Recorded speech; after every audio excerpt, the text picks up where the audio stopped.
Et donc, oui, j'ai vu le schéma de la filature, notamment pour Henri Krasuki. Euh, donc, lorsqu'ils ont été arrêtés, on savait, est-ce que les brigades spéciales savaient qu'ils étaient chargés de responsabilités importantes? Ils ne l'ont pas su tout de suite, parce que la filature ne leur donnait pas hein, toutes les clés de la situation. Ils savaient qu'il y avait là un individu qui menait une activité clandestine de par son activité, ses rendez-vous. Ils savaient bien comment se faisait une activité clandestine. C'était une police très aguerrie, très au fait des choses, mais elle pouvait déterminer la responsabilité d'un résistant de par le nombre de ses rendez-vous, par exemple. Il pouvait l'imaginer, et puis c'est par la suite, une fois les arrestations opérées et les identités révélées, qu'ils ont pu déterminer d'une façon plus précise quelles étaient les responsabilités de chacun, encore que ils n'ont pas pu les éclaircir tout à fait, toutes. Alors quand vos camarades donc, de la direction ont été arrêtés, vous êtes retrouvés seuls?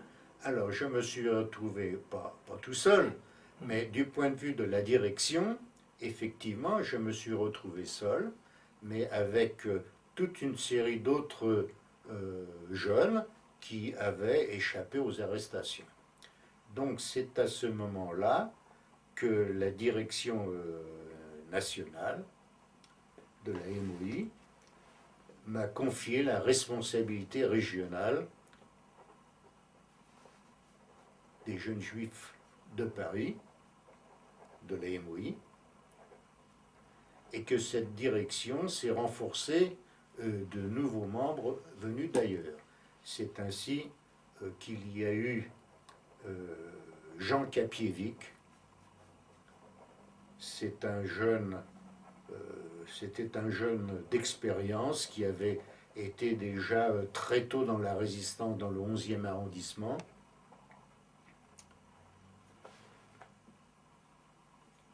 Et puis d'autres jeunes sont venus renforcer cette direction. Et puis nous avons pu assez rapidement retrouver le contact avec tous ceux qui avaient échappé aux arrestations et à reconstituer notre activité, notre organisation et notre activité. Et nous avons réussi à recruter de nouveaux adhérents, de nouvelles forces, justement dans ce contact constant que nous avions dans ces ateliers de Paris où travaillaient de nombreux jeunes. Alors, donc, votre rôle à vous, à la direction, consistait à organiser la vie de l'ensemble des groupes. Voilà. Est-ce que vous étiez chargé de coordonner leur action, Bien de sûr. choisir des types d'actions Bien sûr, oui. bien sûr. Alors, pas tout seul, évidemment, en concertation avec mes autres camarades de la direction. Nous devions, évidemment, à partir de toutes les informations qui nous étaient données, organiser l'action à la fois sur le plan de l'information, c'est-à-dire de l'édition des journaux clandestins, et puis de l'organisation du sabotage et de l'action armée, parce qu'il nous fallait donner toujours de nouveaux combattants, organiser de nouvelles actions de sabotage, et y compris organiser des manifestations avec la résistance non juive. Nous avons participé à des manifestations de rue, comme celle du 14 juillet sur les grands boulevards. C'était le 14 juillet 41, si mes souvenirs sont bons.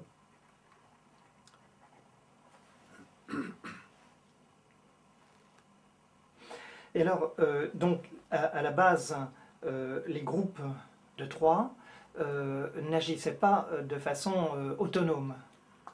Non, non, non, parce que il fallait quand même que cette action non seulement soit coordonnée, mais qu'elle ait un sens, n'est-ce pas? Sinon, qu'est-ce qu'un groupe de trois aurait pu faire isolé des autres? Une action ne commençait à être efficace que si elle était orientée sur un objectif. Par exemple, le jour où nous avons demandé à ce que dans toutes les entreprises qui fabriquaient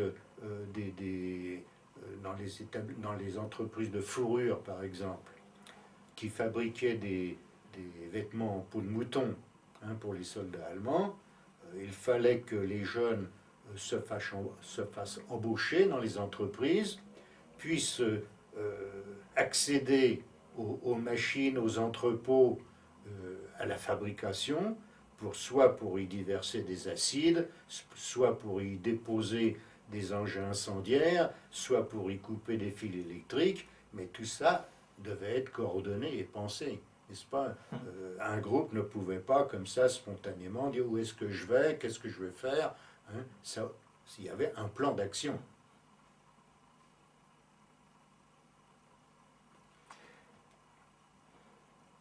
Oui, très bien. Vous parliez tout à l'heure, avant que nous commencions, de l'affiche rouge. Oui. Donc le groupe Manouchian était sous votre responsabilité en tant que groupe agissant sur Paris. Alors, il n'était pas sous ma responsabilité, parce que les unités combattantes, les francs-tireurs et partisans, dès l'instant où ces 10% de jeunes s'étaient portés volontaires, étaient donc versés à des unités combattantes et organisées en tant que telles, elles étaient sous les ordres d'un état-major francs-tireurs et partisans. Donc ils sortaient de notre organisation et étaient absolument autonomes. D'accord. Donc nous étions en relation avec elles dans la mesure où nous leur fournissions des combattants et en même temps où nous étions informés de ce que ces unités faisaient, parce qu'il fallait aussi populariser, faire connaître leur action, faire connaître auprès de la population. C'était pas seulement un acte gratuit de mener cette action combattante. C'était aussi une action à faire connaître et à expliciter auprès de la population. Donc il y avait cette relation action armée, information.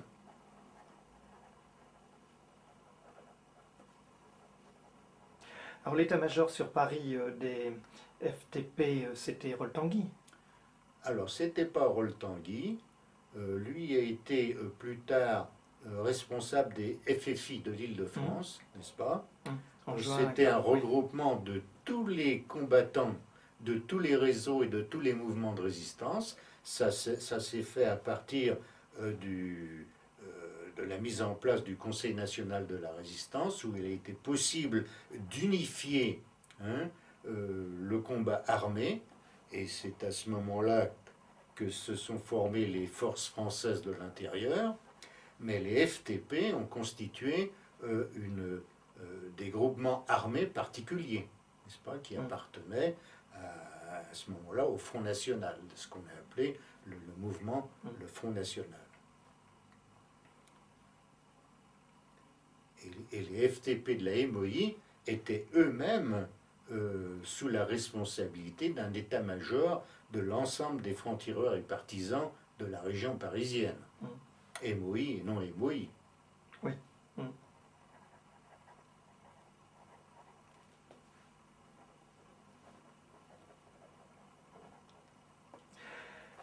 Et donc, dans ce type de situation où tout est clandestin, où il faut se méfier de tout le monde, on doit se sentir un peu, malgré la solidarité, malgré l'action collective, isolé. Assez isolé, oui, c'est vrai. Déjà parce qu'on ne peut pas fréquenter ses amis et ses copains. en dehors des rendez-vous réguliers, qu'on est obligé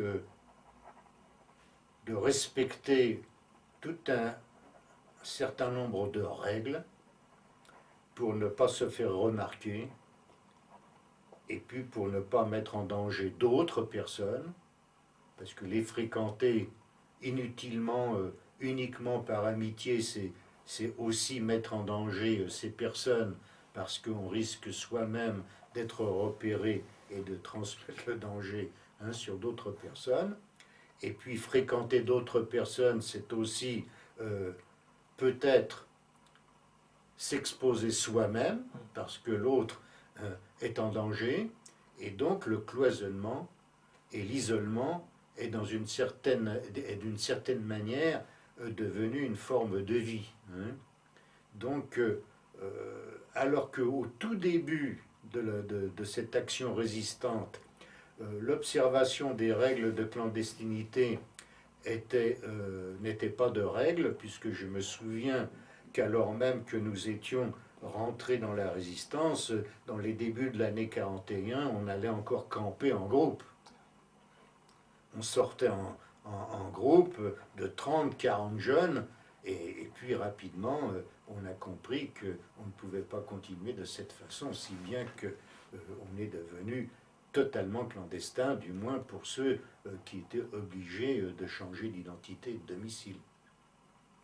Donc c'est vrai que ça, c'est devenu une vie assez compliquée. Oui, donc vous n'étiez vous ne côtoyiez que les gens qui participaient avec vous à l'action de la résistance. Oui, ou alors, si on travaillait, si on avait un emploi... Oui, c'est ça. Mais vous étiez à ce moment-là clandestin. À ce moment-là, j'étais entièrement clandestin, et j'avais cessé de travailler. J'étais à plein temps dans la résistance. Oui. Et la famille également. Et la famille était... ma mère a été cachée, et mon frère et ma sœur se sont trouvés des enfants cachés, à la fois dans des familles, mais à la fin, ils se sont retrouvés avec notre mère dans la même planque jusqu'à la libération. Donc c'est vrai que c'est une vie, outre le risque, une vie difficile, quotidiennement difficile. Et difficile à tout point de vue, parce que les moyens de subsistance sont assez médiocres, c'est-à-dire qu'on subit le sort commun de tous les Français à cette époque, c'est-à-dire le ravitaillement sur ticket, rationné, etc., ce qui n'était pas grand-chose, mais en plus des revenus plus que modestes, puisque comme combattant, la résistance me versait un petit pécule de combattant qui me permettait tout juste, moi, de payer mon loyer, de m'alimenter modestement et d'avoir une vie réduite au minimum. Alors qu'on était jeune, quand on a une vingtaine d'années, c'est une vie absolument insolite. Ah oui. Et bon, une question idiote, mais pendant cette période, vous étiez quand même isolé, la vie quotidienne était difficile. Est-ce que vous n'avez pas regretté votre engagement? Ah, pas du tout, jamais, jamais. Ah non, ça... la situation ne permettait pas ce type de regret. C'est pour ça que je dis que c'est une question idiote, mais enfin... Non, parce qu'il y avait une logique dans cette période, et que notre engagement n'était pas dû seulement à une motivation et à un volontariat, mais il y a eu aussi une situation qui a imposé, qui nous a mis le dos au mur dans l'obligation de résister, en particulier les gens dans ma situation. Ça ne l'était peut-être pas dans d'autres catégories, mais dans la mienne, ça l'a été. Et à partir de quand est-ce que vous avez senti que la guerre pouvait être gagnée par les alliés, les résistants, l'action des résistants également? Le premier événement considérable qui nous a ouvert, évidemment, cette perspective de la victoire, ça a été Stalingrad. lorsque les Allemands ont envahi l'Union soviétique, il y a eu, pas seulement chez nous, mais je crois dans toute la population, un sentiment d'un tournant de la guerre. Alors évidemment, les premières victoires de l'Allemagne ont été cruellement ressenties par tout le monde, mais on se disait quand même que la Russie est grande et que l'hiver est aussi un ennemi redoutable pour les Allemands et qu'il se produira quelque chose. On avait confiance. Et lorsque Stalingrad est arrivé, on s'est dit, non seulement c'est le tournant de la guerre, mais c'est le commencement de la défaite. C'est ce qui a permis, c'est ce qui nous a redonné d'ailleurs un courage encore plus grand et une certitude que le combat que nous menions était un combat qui serait victorieux. Alors évidemment, à partir de ce moment-là, le problème, l'attente qui est intervenue a été celui du débarquement. On s'est dit, bon, après Stalingrad, il faut qu'il y ait une suite, et cette suite, ça sera le débarquement. Et c'est dans cet esprit-là, d'ailleurs, que notre action a commencé à s'y préparer dans les années 43, puisque le problème de l'insurrection a commencé à être posé.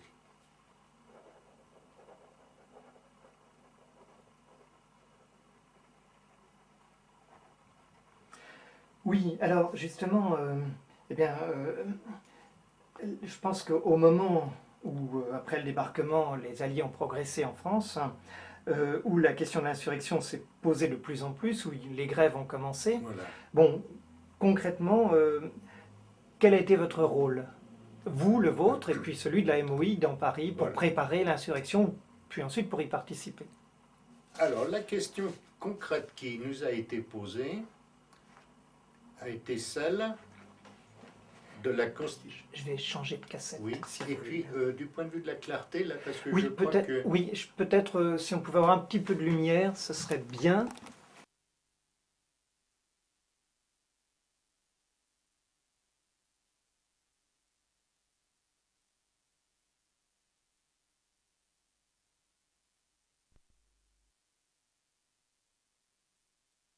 Ah oui, d'accord, oui. Ah oui, oui, moi j'avais pensé que vous étiez autonome, effectivement, plus autonome en tout cas. Non. Ah oui, nous avions un responsable, à l'époque on disait l'adulte. Ah oui. Et qui était-ce sur Alors, Paris? notre responsable était Raïski. Oui. Adam Raïski. L'adulte, c'était pas son nom.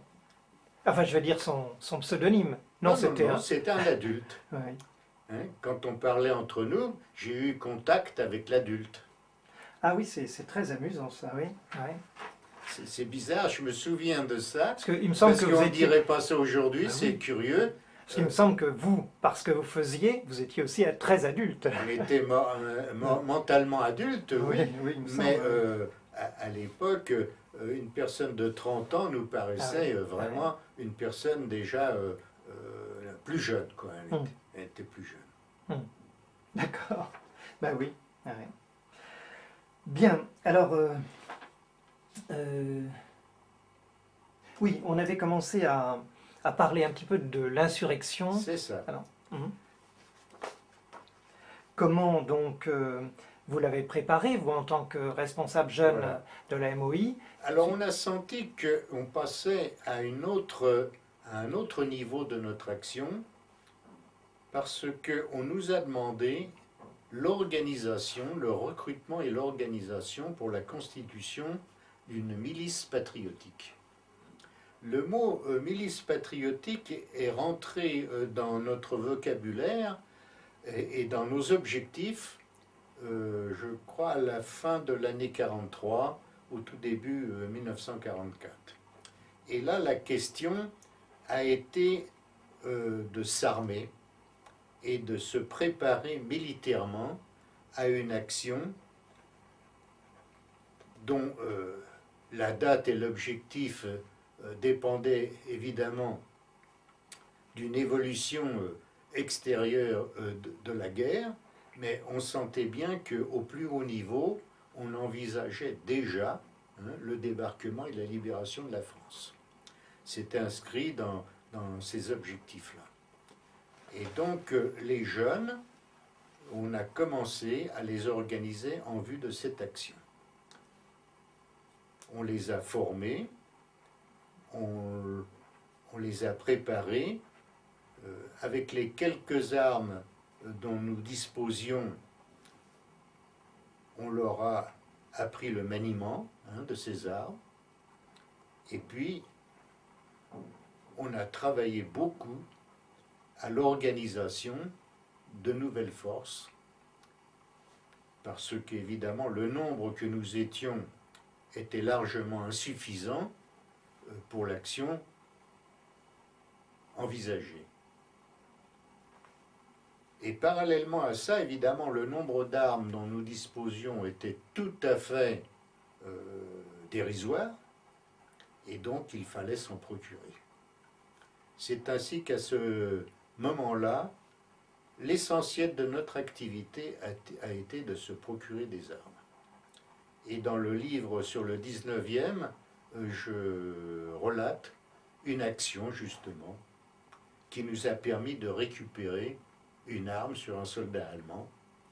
Et ça a été le début de récupération qui ont été, je ne dirais pas extrêmement nombreuses, mais suffisantes quand même pour armer un certain nombre de combattants qui ensuite ont pu intervenir au cours de l'insurrection de Paris.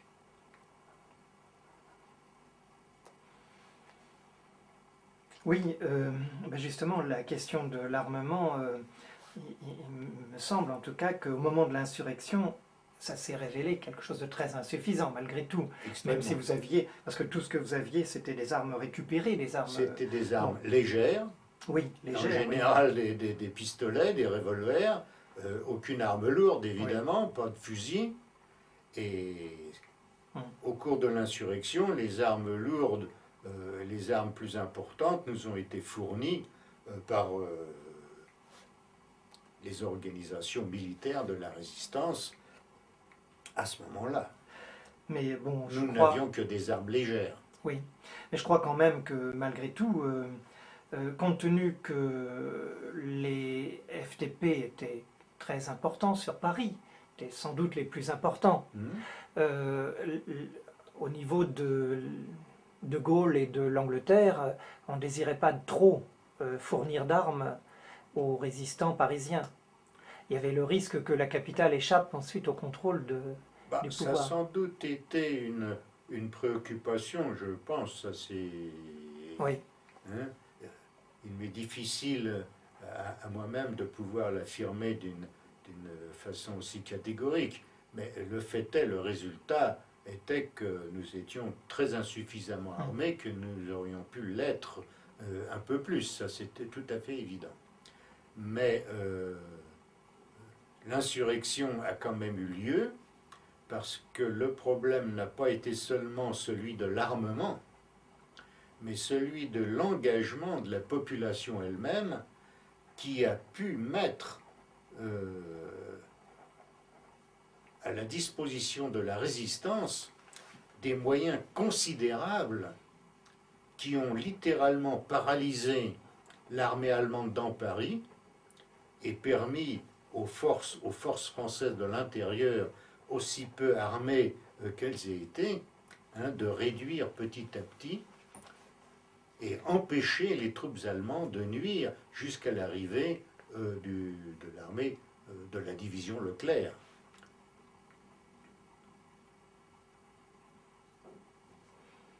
Oui, ma question tout à l'heure... La grève générale, oui. Par exemple, oui. A été un élément capital dans l'impossibilité à l'armée allemande oui. de s'organiser et de s'opposer à à une situation dans laquelle elle s'est trouvée prise au piège. Oui, et puis bon, pendant les journées de l'insurrection, les barricades qui ont été faites partout empêchaient les barricades, mouvements. Évidemment. Et donc, vous disiez tout à l'heure que à partir de la fin 43, vous étiez très mobilisé sur la préparation enfin sur la constitution des milices patriotiques. Voilà. Alors, il y a eu la grève générale, le peuple parisien qui a agi, oui. et les milices, vous, et les milices, alors concrètement, qu'est-ce que ça a représenté? Ce sont des gens qui se sont engagés dans le combat concrètement, je dirais, et non pas en amateur, en curieux. Ah, tout à fait, parce qu'ils étaient déjà plus ou moins préparés, justement, par le fait même que dès cette époque, nous avions préparé un certain nombre de jeunes à cette éventualité-là, donc ils savaient qu'on aurait à nous engager dans un combat dont on ne savait pas trop encore sous quelle forme, mais on était à la disposition, en tout cas on savait qu'on serait mis à la disposition de forces dont on ne connaissait pas ni le nombre ni la puissance, mais envers lesquelles nous avions une entière confiance, n'est-ce pas? Et donc, dans mon secteur, nous étions environ 200 jeunes. 200 jeunes préparés, et lorsque l'insurrection est intervenue, nous avons distribué ces forces-là et nous les avons mises à la disposition, dans différents arrondissements de Paris, à la disposition des comités locaux de libération, et ils ont fait participer ces jeunes à des actions bien précises, comme dans le 19e, comme dans le 4e, dans le 10e arrondissement, dans le 20e, c'est-à-dire que ces 200 jeunes se sont partagés dans différents arrondissements de Paris et ont participé aux objectifs combattants des comités locaux de libération. Alors, bon, effectivement, vous étiez une organisation en 44, je dirais aguerrie quand même, qui avait ça, oui. un sens des responsabilités, un sens du danger, enfin de ce qu'il fallait faire ou pas faire. Mais ces jeunes qui donc étaient sollicités pour s'engager au moment de la libération, est-ce qu'ils ne représentaient pas un danger? Parce que eux n'étaient pas, comme vous, préparés, aguerris, méfiants. Ah si, ces jeunes-là dont je parle, eux étaient déjà préparés. Ah, c'est des gens qui étaient déjà... Ils faisaient partie de notre organisation clandestine et qui se sont trouvés à la libération, comme tous les autres résistants, au grand jour. D'accord. Parce que j'avais cru sentir que dans les milices, on avait recruté aussi des gens extérieurs. Alors ces gens-là ont été recrutés, effectivement, se sont joints aux milices patriotiques, aux autres formations combattantes, une fois, non pas la libération intervenue, mais l'insurrection engagée. C'était de nouveaux volontaires. C'est-à-dire que dans le 19e, par exemple, dont je connais mieux l'histoire, il y a de nombreux habitants qui se sont précipités vers les FFI pour s'y engager, pour s'offrir volontaires. Oui, tandis que les 200 jeunes dont vous parliez, c'était déjà des résistants. Des résistants. D'accord, voilà. Très bien. Bon, là, j'apprends quelque chose. Oui, oui. Alors, peut-être avez-vous d'autres choses à dire là parce qu'on est loin d'avoir fait le tour. Mais moi, j'aurais aussi une question un petit peu, je dirais, peut-être un peu en guise de conclusion, mais ça ne nous empêche pas de revenir éventuellement sur tel ou tel point. Quand la libération, disons par exemple de Paris, est intervenue, qu'êtes-vous devenu? Voilà, ça c'est... La guerre n'était pas finie pour autant. Bien sûr. Et donc, la question s'est posée à nous, toujours pour notre organisation, n'est-ce pas? Parce que l'insurrection et la libération n'a pas dispersé nos forces pour autant. Qu'est-ce que nous faisons maintenant? Alors, ça s'est fait presque dans tout le pays d'ailleurs. les FFI, puisque à partir de là, nous faisions partie des FFI, n'est-ce pas? Toutes les forces combattantes étaient FFI, qui était l'expression de l'unité de la résistance combattante. Nous avons décidé de former un bataillon de tous ces combattants de la MOI, de toute nationalité, et il s'est formé ce que nous avons appelé le bataillon 51-22, au sein duquel nous avons formé une compagnie Rayman avec les jeunes résistants juifs de la MOI. Cette compagnie s'est appelée Rayman du nom de ce jeune résistant FTP de l'Affiche Rouge, qui était fusillé justement, et qui avait été un combattant tout à fait exemplaire, et pour lequel nous avions une immense admiration.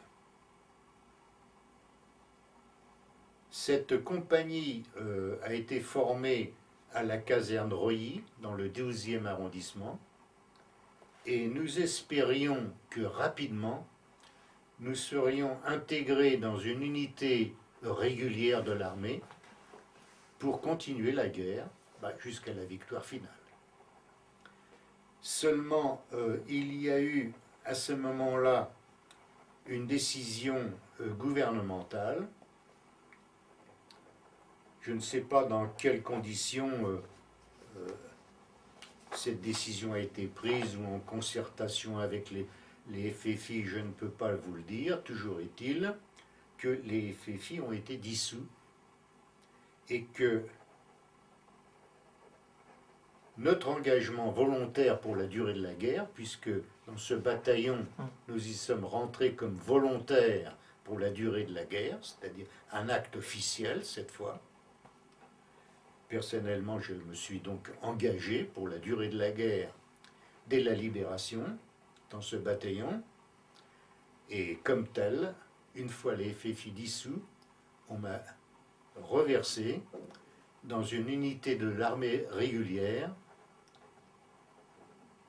qui était un régiment de tirailleurs algériens en Allemagne. C'est ainsi que j'ai terminé mon itinéraire de résistant dans un régiment de tirailleurs algériens en Allemagne et démobilisé en 1946, bien après le 8 mai 1945, date de la victoire. Donc c'était un engagement qui a excédé la durée de la guerre. C'est ça. Et parce pourquoi? Que ça s'est cumulé avec la mobilisation de la classe 43 à laquelle j'appartenais. Ah oui, d'accord, oui. Alors, vous avez donc été mobilisé après l'armistice Voilà.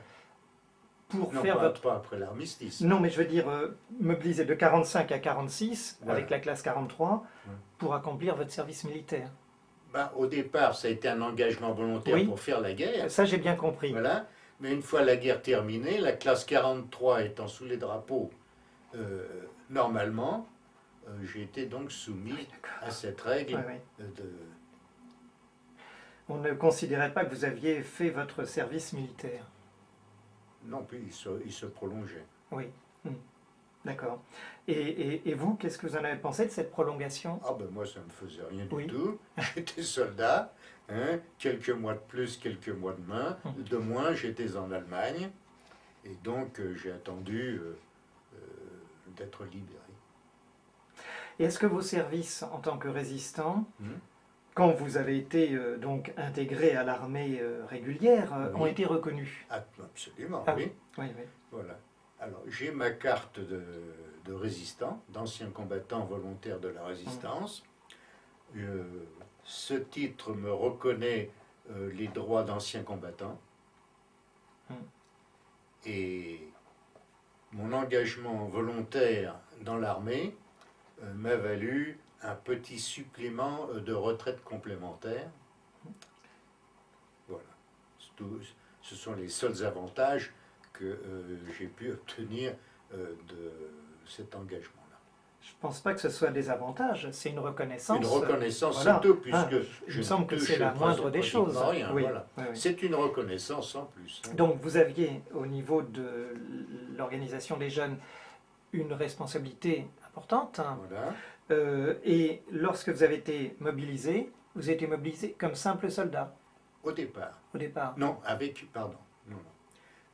mon grade de FFI ah oui, d'accord. de la résistance, j'étais à ce moment-là adjudant-chef FFI, et l'armée régulière m'a ramené au grade de sergent-chef. Ah d'accord, oui. Elle a estimé que les grades FFI étaient un petit peu survalorisés. Oui, ça, on a tous entendu parler des réactions de De Gaulle, etc. Ce qui était peut-être fondé, hein, mais donc j'ai été démobilisé au grade de sergent-chef. D'accord. Et alors, pour terminer, est-ce que le retour à une vie normale, oui. Comment est-ce que ça s'est passé pour vous? Est-ce que ça a été difficile? Parce que, bon... Non, ça n'a pas été difficile. Très rapidement, je me suis marié. J'ai eu ma première fille en 1946. Je me suis marié d'ailleurs en cours de ma carrière militaire. Je me suis marié en militaire.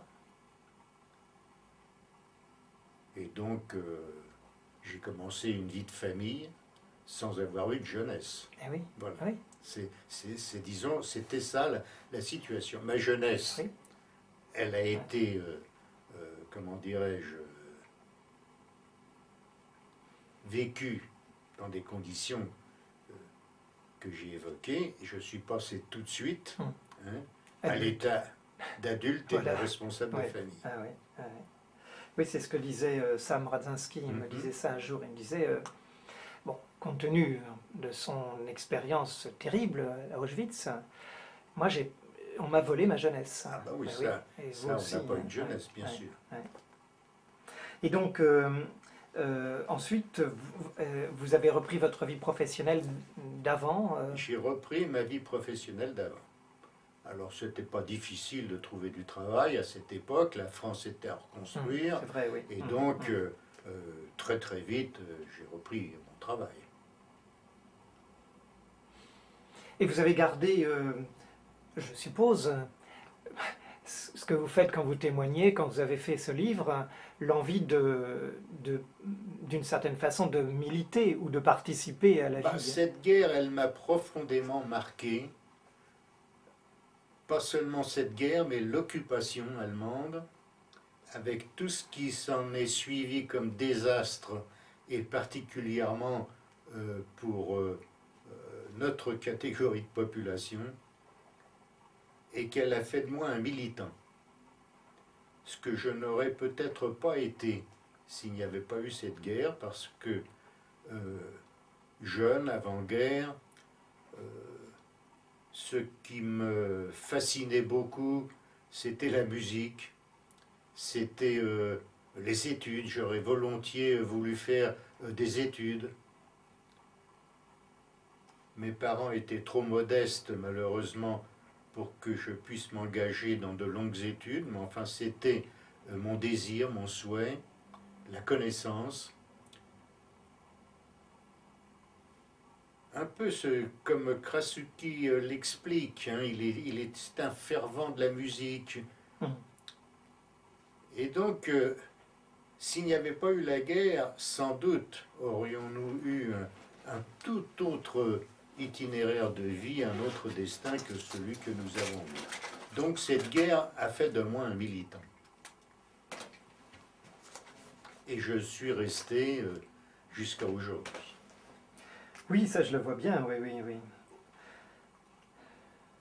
Et un militant, bon, vous me répondez si vous voulez, politique, syndical? Surtout politique. Politique. J'étais syndical, mais simplement adhérent au syndicat parce que ouvrier de l'habillement, c'est tout. Hein, mais autrement, je suis devenu un militant politique. Oui, c'est...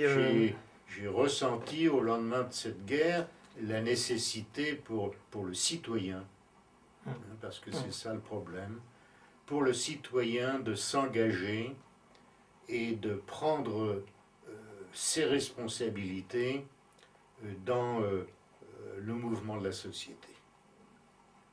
C'est devenu vraiment, pour moi, une nécessité absolue. Oui, ce que je partage avec vous. Mais ce qui est assez finalement curieux, c'est que vous êtes venu à la Résistance sans faire partie, beaucoup de gens je pense ont le même itinéraire que vous, mais je ne suis pas sûr que ce soit la majorité, sans faire partie d'une organisation politique, syndicale ou d'un parti. Je crois que ça c'est quelque chose qui devait être un facteur favorisant l'entrée dans la Résistance. Au tout début, c'est évident que ce sont des gens qui déjà antérieurement étaient engagés. En particulier, tous ces antifascistes qui étaient engagés, en partie dans la guerre d'Espagne, etc., ont été les premiers. Mais il est évident que par la suite, et assez rapidement, beaucoup d'autres sont entrés dans la Résistance pour des motivations, des valeurs qui étaient quand même assez communes, parce que la République française, elle était quand même pénétrée de grandes valeurs. Je ne sais pas aujourd'hui, ces valeurs, elles sont plus ou moins évaporées, mais à l'époque, elles voulaient dire quelque chose. L'école, alors que nous étions des enfants d'immigrés, on a né à Paris, des petits Français, mais malgré tout enfants d'immigrés, on a été très vite marqués par l'école laïque, l'école de la République. Moi, j'ai toujours un souvenir extraordinaire de mon instituteur, dont je me souviens toujours du nom, Monsieur Drablier. Ah oui, ça c'est bien, c'est extraordinaire. Bien, je crois qu'on va